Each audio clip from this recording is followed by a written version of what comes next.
Conversamos con José Tello, él es experto en temas electorales a propósito de la publicación del decreto de urgencia con medidas aprobadas desde el Ejecutivo para las elecciones del nuevo Congreso al año 2020. Qué gusto saludarle, José. ¿Cómo está? Buenos días. De verdad, un gusto estar con ustedes. Bueno, es un primer paso, ¿no? Digamos, el marco y nos quedamos con eso a la espera de que el jurado nos defina exactamente la normativa que nos va a permitir esta elección del 2020. Ok, es una norma que se ampara en el artículo 134 de la Constitución. Recordemos que estamos en el denominado periodo interreno, en el cual el Congreso disuelto, obviamente tiene una comisión permanente, representa al Legislativo, pero es el Ejecutivo quien legisla mediante decreto de urgencia.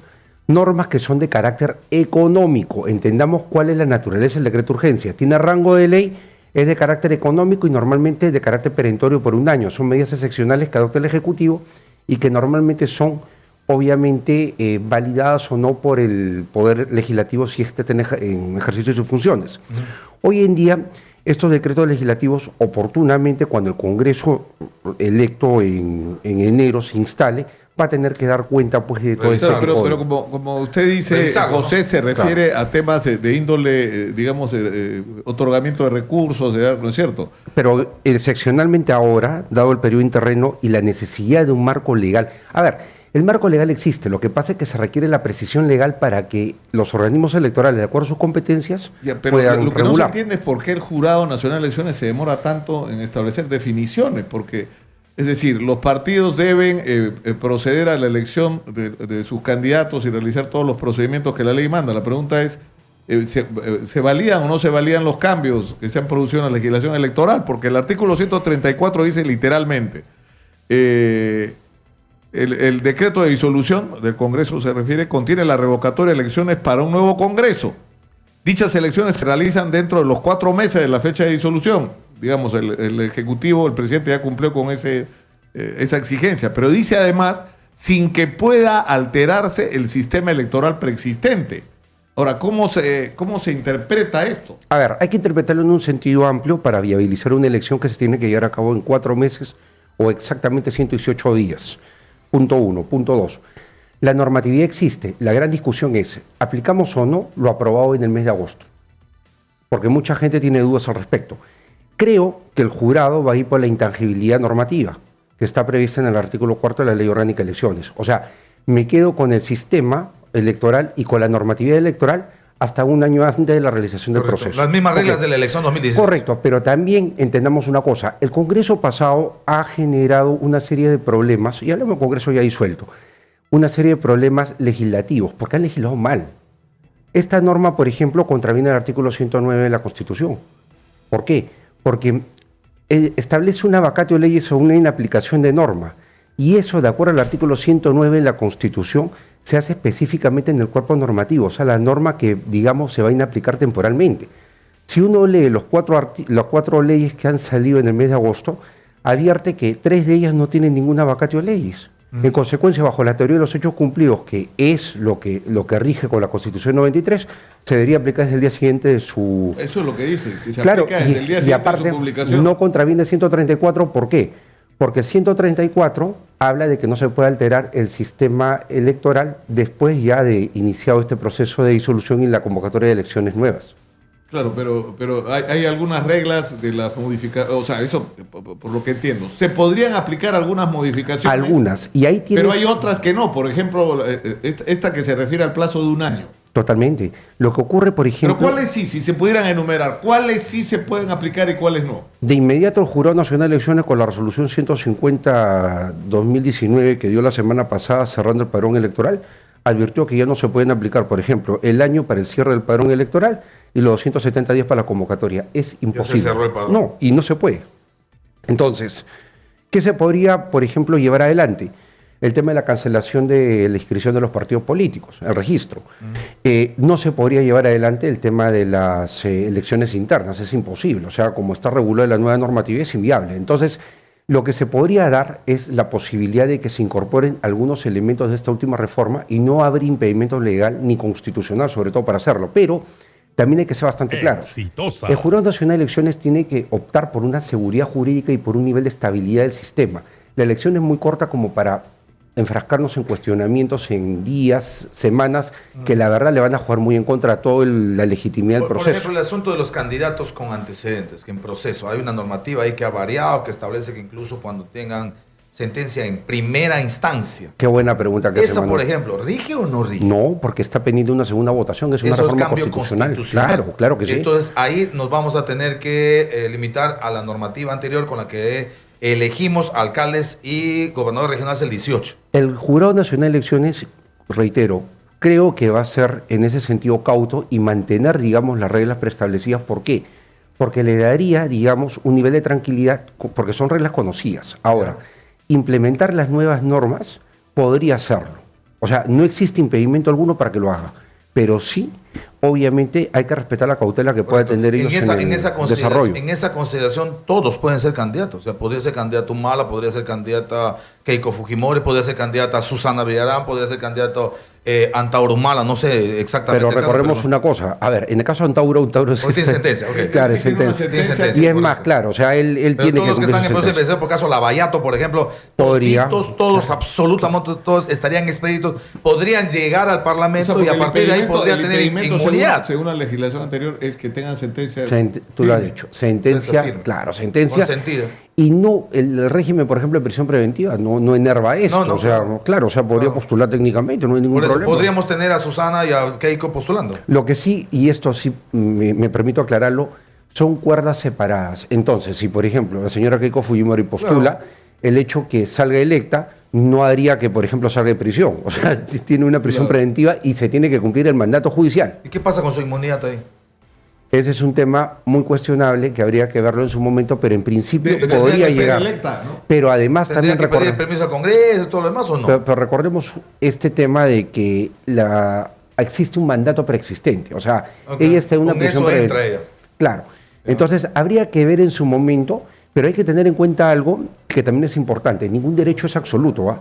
O sea, siempre existe un razonamiento, el Tribunal Constitucional ha hablado al respecto, sobre la proporcionalidad y razonabilidad de la aplicación de los derechos. Ahora, sobre el asunto del financiamiento de publicidad en campaña.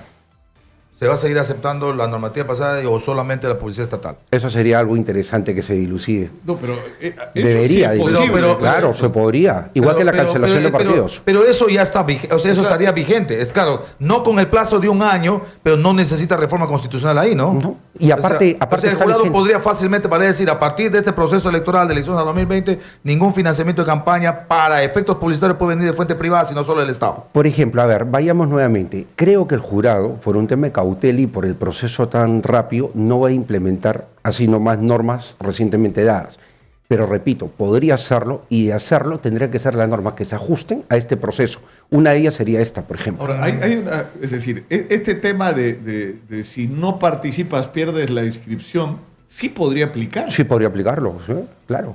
Porque ahí no hay plazos con respecto a un año antes, ¿no es cierto? No. Y además recorremos un poco como antecedente.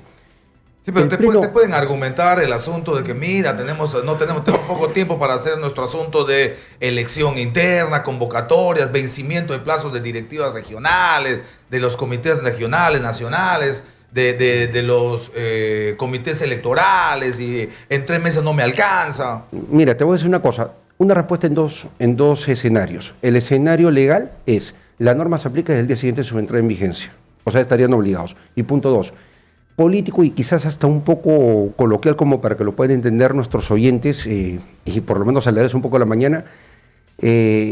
Bueno, si no le da tiempo de buscar el sponsor, que pierdan la elección. O sea, que pierdan la inscripción también. ¿Por qué? Porque la verdad, muchos vientres de alquiler lo que necesitan es tiempo para ir reclutando Claro, un candidato cierto, presidencial el problema y es que eso trabajar te el enfrenta, tema. Porque el tema es el siguiente, la Constitución es la que establece que cuando se disuelve el Congreso tienes 4 meses para Claro. reemplazarlo. Es decir, eso no es que se le haya ocurrido a Vizcarra o a alguien Eso ahora, es muy ¿no es cierto, está en la Constitución Ahora, 93. eso queda por supuesto que los partidos existen. Y el Y problema deberían que estar preparados. Claro, Claro. lo que tenemos al frente es que los partidos no existen, No pues existen. son clubes En la práctica. electorales. Y piden, por decirlo de alguna manera, un tiempito, una consideración. Y eso está mal, porque deberían participar. Si son partidos de verdad, entonces coloquen los candidatos. Y ojo, no cualquier candidato, tampoco como para que pague derecho de piso, sino candidatos que den la talla. ¿Por qué? Sí. Si me permite, ¿Cómo no? porque este Exitosa. Congreso tiene que cerrar el proceso de reforma electoral que ya se inició. sí o sí lo tiene que cerrar. Ahora, necesita- una agenda absolutamente ¿Necesita Sí, claro. pronunciamiento el jurado sobre reelección o no?